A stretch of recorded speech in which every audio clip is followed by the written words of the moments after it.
Are we having fun yet, everyone? Yes, it is Foxboro Under Fire. Coach Mayo backtracking on comments, criticizing his team after a London beatdown by the previously wayward Jaguars. Players staying up at night, eating whatever they want. Total rebellion, mutiny on the horizon. Players freelancing, general discord. The previous coach criticizing the organization. And that's just a Monday in Patriots Nation, not even halfway through the season. Can the Patriots pull out of this tailspin?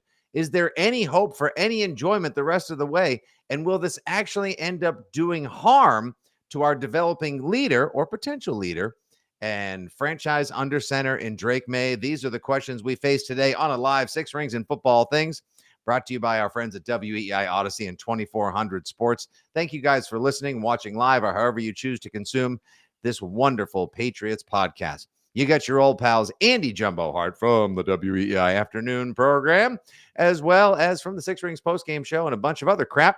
Your old pal Nick Fitzy Stevens here. Andy, this season sucks.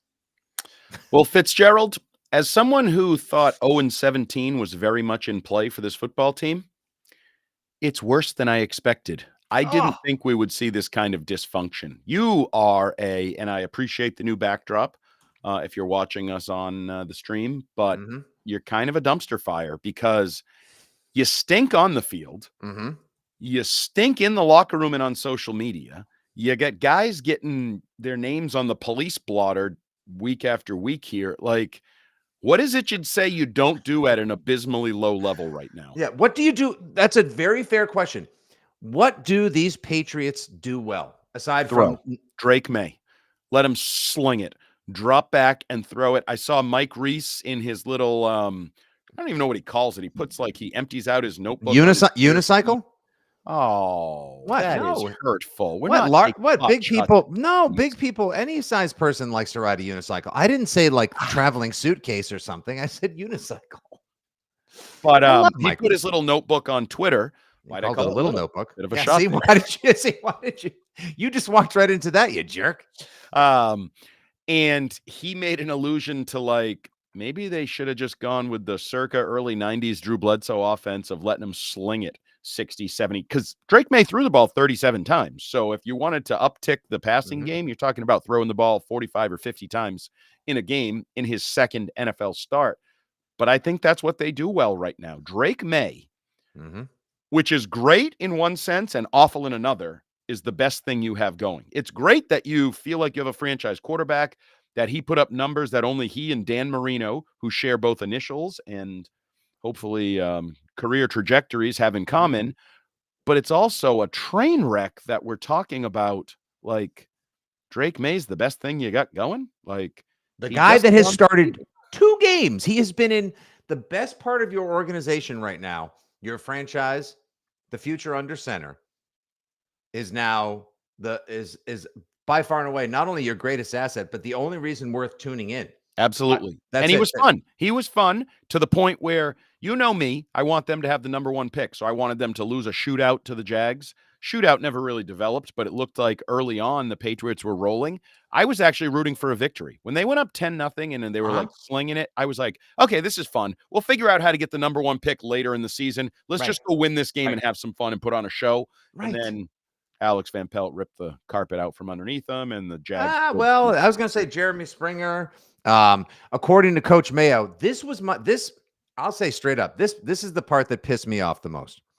Calling your team soft. Okay, if you want to be ready for the possible insurgency, rebellion, mutiny, etc., if you want to challenge your guys and you want to do it through the media and you want to react openly in this new collaborative culture, go right ahead, Gerard. I'm so sick of the walkbacks the next day. Bobby Backtrack, the head coach of the New England Patriots, whatever. But when you, instead of saying, well, it would have been nice to get a pad or a hat on somebody on that punt return, when you decide to say that Behringer is showing off his leg and making a mistake, kicking it down the field, out kicking coverage, you should be so lucky that you have a strong-legged kicker that can flip the field for you, because your offensive play caller goes back into 7th grade dance mode using play calls that even Super Tech Bowl would reject as banal, boring, and useless. And so Behringer blasts one. Your team can't cover the punt, and that's his fault. Kiss off. Yeah, we got to be honest here. This is the first time this week. I said this yesterday on the afternoon program because I was a believer there was no way in Hades that Robert Kraft would consider a coaching change moving forward because of the gut feeling, the story of Israel, all of it invested in Gerard, coaching, waiting, like the entire. This is the first week where I started to wonder, is this guy going to be a one and done? Is he going to make it to a second NFL season? And I don't, you know me, I can be reactionary. I don't feel like I'm being overreactionary in this case because I would say this. As much as we may say Drake May looks good and young, developing, hopeful, all the positive adjectives you want to put on your hopeful franchise quarterback, Gerard Mayo's the opposite. What is it you'd say Gerard Mayo has done well over the last 10 months? Because I got nothing. I really wish I could tell you. I mean, the comment section right now, as we stream live across the WEEI and Fitzy GFY socials. Pete Carroll won football games. Get Pete Carroll out your mouth, old man, Mob. No. The reason why I share that particular comment is because Pete Carroll coached 3 seasons here and actually had a 500. Never had a losing season. He won more games than he lost. He was one and done with the New York Jetropolitans, just like Al Groh, except Al Groh was like, "Ooh, this place sucks. I'm going to go coach college." Smart guy. Pete Carroll had a winning record with the Patriots. I'm with you. They need to go back to the 90s. I have begged the team to please adopt the royal blue 1990s throwback jerseys, mostly just because I like the drip on them. And I would love to see people go to the pro shop and buy a Sean Jefferson or a Vincent Brisby or a Chris Slade jersey, in addition to just a Bledsoe or, a Brewski. This team is befitting of that. You're right. They should just go early to mid 90s and just be like, all right, Drake May, go throw it 50 times. We have no hope otherwise. I don't need to see Antonio Gibson on a delayed handoff. I don't need to see wide zone Ramondre anymore. I don't need to see Jermichael Hasty, except for maybe on the occasional screen pass. That was working. How in the world they found a way to script their way to a lead on Sunday and then just like be Homer Simpson in that GIF and just like fade back into the bushes is beyond me. But that went from an inspiring to a pathetic performance like that. Well, I can tell you, first down runs that got 1 yard, 1 yard, 3 yard, 4 yard, 1 yard, -3 yards. It was the run game could never get going. And I thought they tried to get it going too early and too long. I loved when they came out passing from the get-go. It's what I wanted. It's what I asked for. And oh, by the way, it worked against a putrid pass defense. The Jaguars have a terrible pass defense. It's the worst in the NFL. Legitimately the worst. I don't know why you would overthink it and get away from it. You know what it actually reminded me of? A couple of years ago, and it's funny because these two guys are connected. The Browns came into Gillette Stadium and drove right down the field with, who was that running back? They had a backup running back in the game, and he drove it right down their throats. Which game was this? I'm going to need you to listen if we're going to do a podcast together. I'm also focusing on the comments, which enhance the live experience. Topic at hand. All right. The effing Browns came into Gillette Stadium a few years ago, drove the ball. Oh, Dearness Johnson. Dearness Johnston drove the ball right down their throats. On the second series, Kevin Stefanski started slinging it. And guess who slung it right to the Patriots? Baker Mayfield. And the Patriots went on to whoop their ass. If they had kept running the ball, I think they would have whooped the Patriots. It was 2021. The guy who caught that first touchdown was, believe it or not, Patriots tight end Austin Hooper. I was at the game.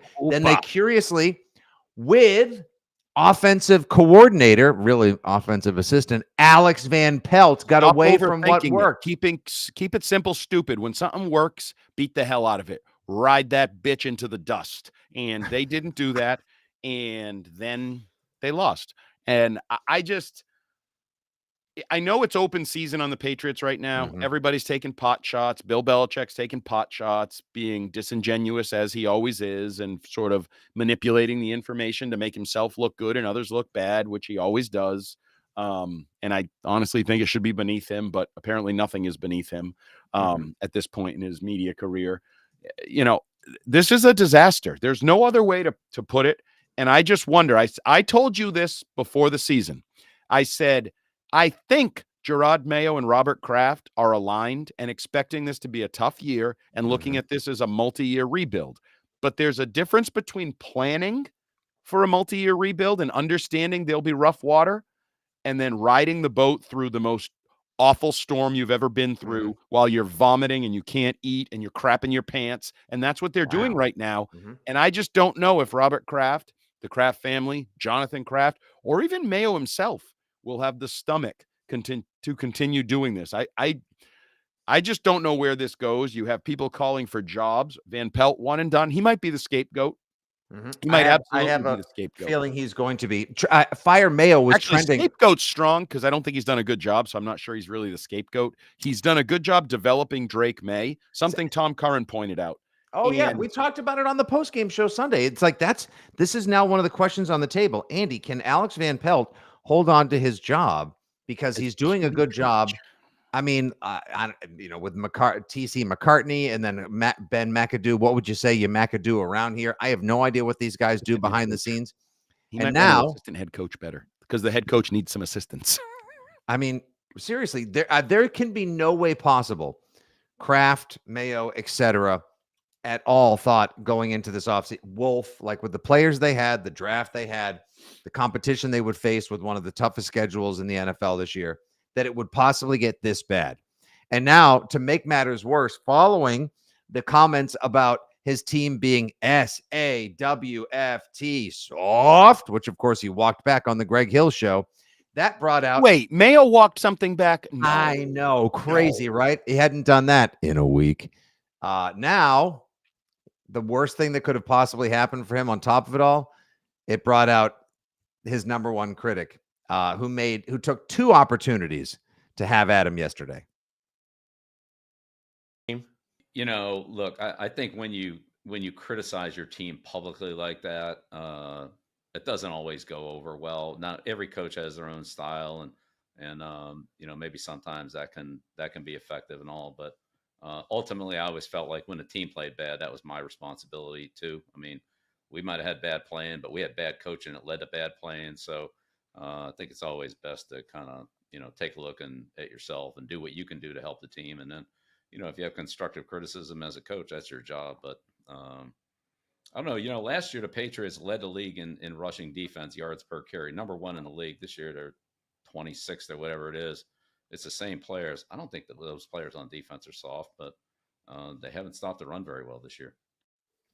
It's not the same players, Bill, you fraud. Yeah, I was going to say, there's no Juwan Bentley, there's no Christian Barmore, there's no Jabril Peppers.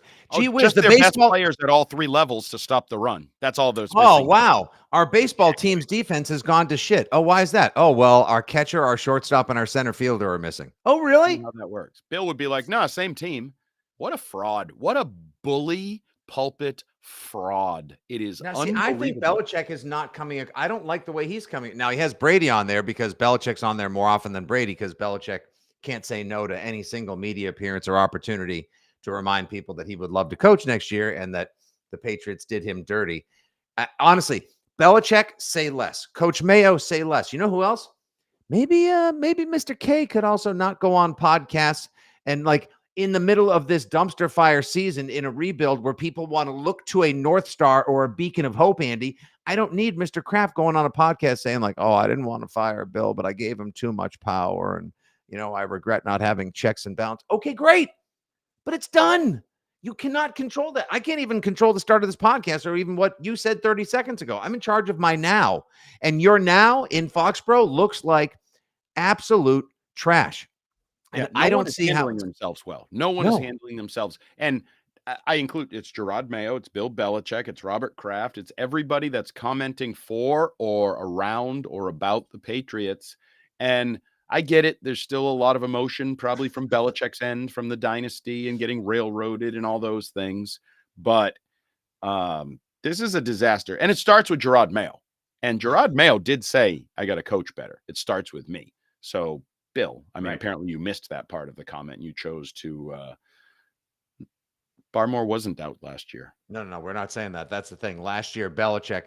See, that's the thing, guys. Barmore, had Bentley, and had Peppers, the three guys up the middle that are most important to this run defense, who are not on the field anymore. That was the point. It's not the same players. It's very Right. different players. It's frickin' Raekwon McMillan and Christian Ellis and whoever else, Marte Mapu, the Hawkins kid. Like, there's a lot of different players. Christian Ellis. Yeah. Guys haven't stepped up, and that's just the reality. And I'm not, that's NFL football, but for Bill to get on there and pretend that it's the same team is just, it's disingenuous, because either he's an idiot and isn't paying attention and shouldn't be commenting, or he knows it's not the same players and he's being disingenuous and intentionally swaying the conversation a certain way to beat up on his former assistant, who, by the way, he begged and begged and begged over multiple years to join his coaching staff because he needed him. And now their relationship has gone south. Because he didn't like the way the succession plan took place, and he felt like it was underneath his nose or on his watch, and he wanted to be in control of it because Bill,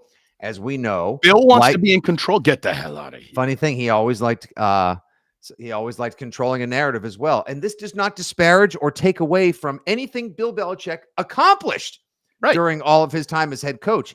It's just he's being a little salty right now. And you had to know, because we all do it. Yeah, I just generally, don't you generally think that people with so much success and power and money are above us? Like, they're acting like I would act, and I'm just like a jackass Andy Hart. Like, I would do the same thing probably, but I'm a jackass Andy Hart. He's Bill effing Belichick. He's supposed to be the greatest coach, leader of men of all time. At one point, people thought he should be president and lead companies and all these things. He's a jackass like the rest of us when he gets oversensitive. It's what a mess. McAfee yesterday, Let's Go podcast last night. Mayo just making things a mess. Another week, another walk back. Yeah, the play calling is terrible. And now, you know what we have to look forward to, Andy? We have to look forward to hell in the cellar. That's right. The battle to not be in last place in the AFC East takes place this Sunday. Again? 1 o'clock. Didn't we just have one of these against the Dolphins? And then, like, we had a number 1 pick bowl against the Jaguars, and now we're going to play the Jets. Jets are going to get right. Yeah. Well, because as we all know, we all now know that basically the New England Patriots have become the get right team. Oh, absolutely. If you're going to get right, you just got to play the Patriots. Right. They're some people want certain games to be relegation bowls where we kick the Patriots out of the NFL. They're so bad and such an embarrassment. I have argued for relegation for the longest time. It would how tragic though. That would be like just winning the Premier League for several seasons, and then a couple seasons later, like being sent down to, what is that, the Champions League or Tier 2, whatever it is in the EPL. Like, absolute mess. I don't know how it's going to get. I don't know. I really don't know. I mean, I don't know. Barmore could be back soonish. We know Bentley's out for the year. You doubt that the Pepper situation is going to resolve itself anytime soon. You have to let the legal process play out. There's no hastening that. There's no farm team we can call up Roman Anthony or Marcelo Mayer or anybody else up from, guys, or Kyle Teal. They've already called up all their guys. They've already got like practice squatters playing all over the board, and they promised they were going to get younger as the year went on. If they get younger, I mean, I guess if they get younger, at least we'll have something to watch. Because one of the disappointing things in recent weeks is no Javon Baker, no Tyquan Thornton. It's like we're not learning anything. If you were learning something about those guys, it'd feel like there was at least something productive going on. Right now, there's not a lot productive going on for the present or really the future other than Drake May and Christian Gonzalez.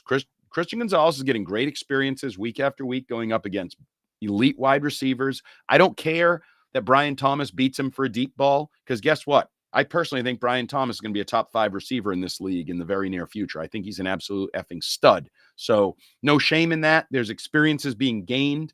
Gonzalez is tackling. He's throwing his body around a little bit. Drake May's slinging passes. But beyond Gonzalez is doing great interviews on WEEI. Next question. Oh, God. Next question.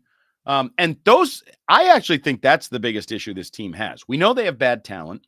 We know the coach is learning on the fly, but this whole social media / media finger pointing and trying to be leaders when maybe they're not leaders. And that was the discussion we had on the afternoon program yesterday. I don't think this team has leaders. The guy I brought up to lead a list of many is obviously an all-time great leader, but Willie McGinnis, the guy who people feared, the guy who would get kicked back into line, but again, Rodney Harrison, Vince Wilfork, pick your guy. They had a bunch of them. I'm not sure they have any leaders on this football team. And the leaders they do have, like Jonathan Jones is not going to bark at somebody and tell them to shut the F up. And you know what I mean? Like, they don't have the a-hole leader that I think football teams need. And I mean, is that the primary problem? I have no idea. They have a lot of problems. It'd be hard. You know, as Bill Belichick likes to say, I don't rank them, Andy. I don't know where I'd rank all the problems of this football team, but leadership for me is one of them, because the coach is struggling with his leadership, and I'm not sure who the lieutenants in the locker room that he should be able to turn to really are. I thought the season was basically just all about finding out if you had a quarterback in Drake May, and if the 3rd overall pick was well used, and if there were any other assets along the way that you could develop or discover. Great. I'm with delusional. Now we need to figure out, can AVP call plays? No, it doesn't seem so. Can Gerard Mayo handle all the duress, turmoil, and tumult down in Foxborough? Doesn't really seem so. We know May can play. Do we have a new tight end of the future? Let's get Bell out there. Why did they have not? And I'm with delusional Patriots fan who's watching live on YouTube right now. New England needs to figure out the receivers room, because at least 3 of them won't be back next year. Yeah. Can Jalen Polk get out of his own head and his feels and his social media and hold on to the freaking ball? Is Kendrick Bourne going to ask for a trade out of here? How about Javon Baker? What about KJ Osborne? Is he going to play? No, now he's putting in stories, something with a fake agent that he was going to be a healthy scratch. Pop Douglas turns into Poop Douglas the night before. They're freelancing. They're having what, DiGiorno's and beers, or they're at midnight. I don't know. God, what a mess. It's worse than, it's like chicken and beer without the quality team. Yeah. And that is part of it, because I do agree with Mayo. Some of this would get brushed away if you were at least a 500 football team, if you were winning some football games. But now you've reached the point, I don't even know if a single win solves this. Like, if they go out and beat the Jets on Sunday, it'll be better and people will feel a little bit better, but it won't be the be all, cure all, end all. It's not like people are suddenly going to say, oh, great, now we're rolling in the right direction.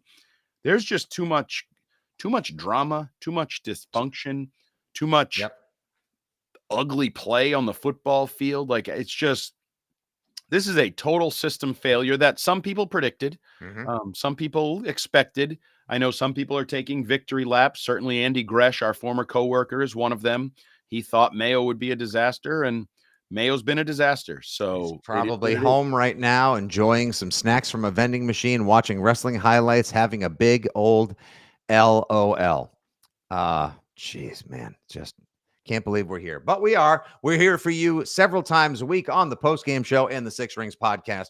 Holler at your boys at Fitzy GFY and at Jumbo Hart. Anytime you want to get involved in a quality Patriots debate, need some news, information, analysis, and more. And don't forget to follow and subscribe at Six Rings Pod on all your socials, Spotify, Apple Pods, or download the Odyssey app today. All right, we move on with the back half of the Six Rings and Football Things podcast. Andy, let's do a little Pat's Paris right now. Woo. Now, some are saying that the Patriots may have dodged one with Brandon Ayuk, as the San Francisco 49ers are mired in a brutal Super Bowl hangover, or Super Bowl participant and Super Bowl loss hangover. They're losing guys left and right. Debo's in the hospital. Christian McCaffrey isn't back yet. Now Brandon Ayuk tears his ACL. He's out for the season. No, that wouldn't have happened if the Patriots had signed him as well. But just a very unfortunate set of circumstances for yet another team. I mean, I guess maybe you could say, oh, well, that possibly could have happened here as well. It's almost like we talked about it here on this pod, saying, I predict, unfortunately, there'll be some sort of injury, because these holdout guys, there's usually something that goes on, a calf strain, a hamstring, or now sadly an ACL. Hate to see it. Yeah, I mean, it's unfortunate. He wasn't, I know a lot of Patriots fans, even before the injury, were like, hey, he's not looking like a number one receiver, that it wasn't working, that there may be a dodged bullet there. Now the injury, and the injuries are piling up, not just for the 49ers, but the injuries are obviously piling up across the league, which is the most unfortunate part of football. Because as a Patriots fan, I think you've started to watch other football with maybe a closer eye, like, hey, our team stinks, so maybe I'll watch other teams. And you don't want to see guys injured. You want to see elite talent. You want to see quarterbacks on the field. You want to see wide receivers on the field. And that's honestly why the league calls the games and does rule changes for those guys so often. But yeah, you hate to see that. I hate to see a Super Bowl contender that seems snake bitten. right? Like it seems like the 49ers are just kind of snake bitten this year. It's not Yep. it's not working because what does Debo have? He's sick too. He's got I don't know. Something happened to him. pneumonia. He's got pneumonia. Is that what happened to him? Yeah, because he was like vomiting and not feeling great, but I believe he has pneumonia now. Jeez. What So a yeah, brutal hangover 49ers season. 49ers feel like one of those snake bitten teams. So while the flip side of that is like the Chiefs keep winning, even though you're like, they're not really playing that well. Why do they keep winning? But I don't know about you, but I've noticed myself doing this, sort of investing more time and emotion into watching other games and other teams, because I'm now sort of treating this like we'll go back to those early 90s where I would watch my Bo Jackson games at 4:00 and all the like pick a different team and that kind In of the late 80s and early 90s, post the Super Bowl 20 appearance in our house, my football was always on. It was king, and my dad was a degenerate gambler. And so my brother and I basically adopted auxiliary teams. And Right. so I was a Washington. It's okay. They were the Redskins at the time. It's okay. The Commanders football team. I was a fan of Washington. So once the Patriots game was over, and my brother actually liked the Giants, and everyone in the house rooted for the 49ers because these teams, they were the national teams that would always get the Pat Summerall, John Madden broadcast. Yep. At this point now, I'm comfortable saying it. You know who I'm openly rooting for the rest of the way? The Ravens. The Detroit Lions. I'm kind of rooting for the Ravens. Yeah. Yeah. They hung one last night on Tampa. That was an impressive performance. And I know like they're the Patriots rival, and the guy I don't really like is Harbaugh. I'm not the biggest John Harbaugh fan, but how can you not like Lamar Jackson? How can you not like Derrick Henry? How can you not like Zay Flowers, the BC kid? Mark Andrews, likely they have a fun offense. Honestly, Derrick Henry is what put me over the top. I love watching him run. He like a man. How does he look younger, faster, stronger, and better than ever before? Listen, we don't ask those questions. We just whistle right along past the graveyard on the street, and we keep. I thought it was dips, curls, squats, and eating avocados and fasting till 4 p.m. every day. You will absolutely not ask Rob Ninkovich, Julian Edelman, Rodney Harrison, and any other Patriots over the years how you play at a higher level later in your career. You will not do that, my friend. The old man mob watching currently on YouTube live as we record the latest 6 ranks in football things. I'd sign up for it today. I want a Lions versus Ravens Super Bowl. That would be awesome. Oh, absolutely. That would be out. Can LaMarvelous get his first, or will Goff save Detroit? I hate Goff. Why? Oh, I know you say he's soft. He's soft as puppy poo, so that's why I root against him. Yeah, but dude, Ben Johnson he's the guy. He's it. His play calling. Who knew that? Ben Johnson last year when he was like, you know what? I'm just going to go back and I'm going to wait till somebody pays me $15 million a year because I'm worth it. God damn it. Wow. Why do we have to get all? I was like channeling my inner Ben Johnson. Jordan Watson reminding us Ricky Pearsall was shot in the chest and he'll still make it back before McCaffrey. He did and had his first catch as a pro last Sunday. Otherwise, shot in the chest and he shows more heart than Polk. Oh no. I imagine the Jalen Polk jerseys are not selling terribly well at the pro shop these days. You know what jersey is going to sell well, though? The number 4 Browns jersey, because Bailey Zappi has been signed off the Chiefs practice squad to the active Browns roster. That's right. We took the old bones of Brissett, but we couldn't hold on to our own Zappi. Andy, do you think he'll get a start? Do you think he'll get a chance to start now that Robinson Thompson is out? He's hurt. Watson's done for the season. Weird thing though. None of the Cleveland rehab clinics will take his physician's referral. It's odd. I don't know why. Interesting. Now Jameis Winston's going to start. Zappi's going to be his backup. I hope he gets in there and I hope he balls out, because to me, how much different would the Patriots look if you had just kept Zappi over Brissett? Honestly, not that different. No, Zappi would throw a lot more picks, so that would be a problem. But he also looked. I mean, Brissett didn't come close to giving us anything like that Pittsburgh game last year. Flappy? Now people have funny nicknames for him. Okay. Oh, no. Don't worry about it, people. Wait, I wanted to read that. What was it? I don't know. They calling you a racist? Yeah, because I said Redskins, yeah. Well, that was the team name. It was. It's just history. I'm just, Well, to be fair. I know Zappi's not great, people, but yes, I will. Los Talks Pat's watching live on the tweet machine. Jameis Winston and Bailey Zappi in the same QB room. Does kind of sound like the setup to a joke we would say at a bar after watching a Patriots game to cheer ourselves up. I'll be interested to see how those two interact. That's that's going to be a dynamic. That'll be a. But I think Zappy is just a football guy. He'll be fine. Yes. Last but not, let's see, what else do we have on the docket, Andy? Let's see. See what I had a note here. The Patriots are terrible. Oh, the Celtics start their season tonight. Hey, yes, we do have something to celebrate, everybody. The Celtics season begins anew. Is there any chance? Nope. Okay, great. I'm glad I asked. Thanks for being patient. Pete the Animal Austin, go loins. Thank you very much. It's the misspells that I'm here for. I love a good loin. I love a good loin. Beef no loin cloth needed. Tenderloin or pork loin? 617-779-7937 is the number. Oh, 100%. Yeah. Venison loin, I think they call it the backstrap, also very good. Mm-hmm.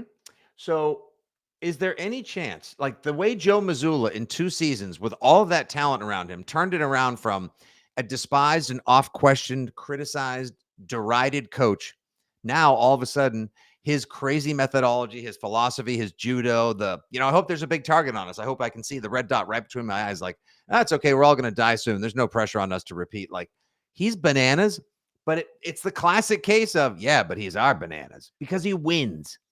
Well, that's the biggest. I mean, Gerard Mayo would be a much better coach if he inherited 2 of the best 14 players in the National Football League and a franchise quarterback. And hell, if he inherited the roster that Bill Belichick inherited when he took over the Patriots, Gerard Mayo would be much better coach. I do have a question, though, Mazzulla related to Mayo. Mm-hmm.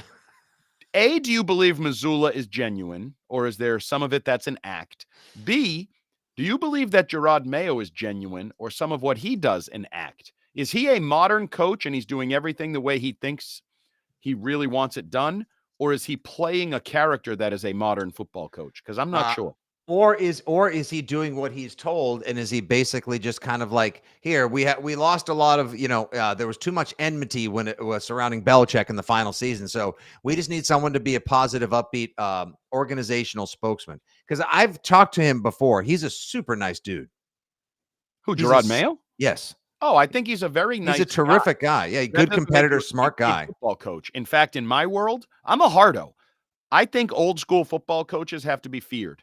You have to be feared if you're the football coach. That's the title of the Wickersham book. It's better to be feared. Yes, and I don't think there's anyone that fears Gerard Mayo. I don't think there's anyone that fears the leadership in New England, and I think that's part of the problem. I actually took this a step further and said that's part of the problem with our society these days is I don't think enough people fear authority and fear consequences for their actions. They think they can just get away with anything they want to do. You can just yell at police when they pull you over for driving late at night and having joints in the car and tinted license plates, or if you get pulled over, why not just go on IG Live and complain about the police? That helps out organizationally and personally.